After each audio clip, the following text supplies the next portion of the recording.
Jemi në studio, rikthehemi vëmë transmetimin e drejt për drejt, vëmë programin Shtypi i ditës dhe në këto momente dhe kemi mundësi që të bëjmë një analizë të protestës së opozitës, të situatës në qeveri, të aksionit opozitar, por me interes në fakt do të prekim pak edhe reformën zgjedhore dhe territoriale, duke ndalur tek disa propozime të forcës politike LZHK, Lëvizjes për Zhvillim Kombëtar. Do të rikthehemi me njëherë.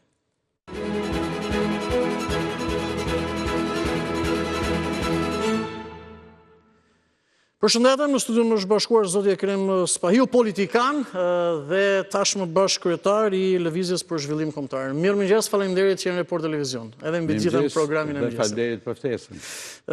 S'pari për të futur me njërin bisedë, zoti Spahiu, nuk di dia në protest ishit apo jo, morët pjesë?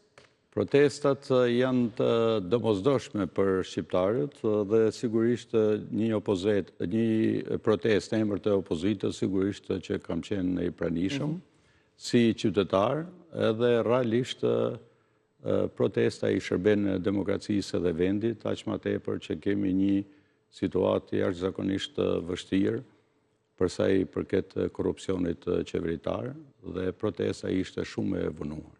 Kjo protest ishte ndër... Si të duk, nuk di me çfarë pritshmërish, le të themi, shkove, si të duk më pas e gjitha, edhe me ato nuk di pak ato molotovët apo edhe lëvizja më pas që janë thjesht detaj apo mënyrë organizimi, po si të duk? Për zhvillimit e fundit në anën e qeverisë, sigurisht që priti një protest shumë e madhe, një reagim qytetar për korrupsionin galopant, për gjithë problematikat që shoqëron vendin nga qeverisja, nga arroganca e qeverisë, dhe unë kishëm pritshmërit për më shumë. Për pjesëmarrja? Për pjesëmarrja. Është element i rëndësishëm pjesëmarrja në situatën që jemi në një protest të thirrur dhe nga le të themi faktori opozitare, se nuk është...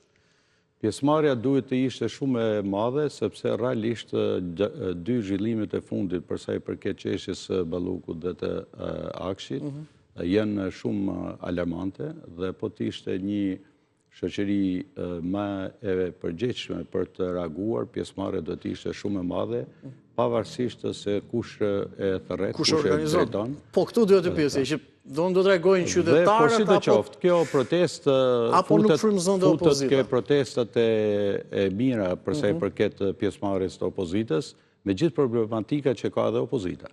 Edhe opozita, domethënë, ka ato hallet e veta, por sidoqoftë ndoshta mos është kthesa e opozitës për të reaguar fuqishëm nëpërmjet protestave, sepse realisht këto janë situata shumë të vështira dhe ne po të hedhim një vështrim.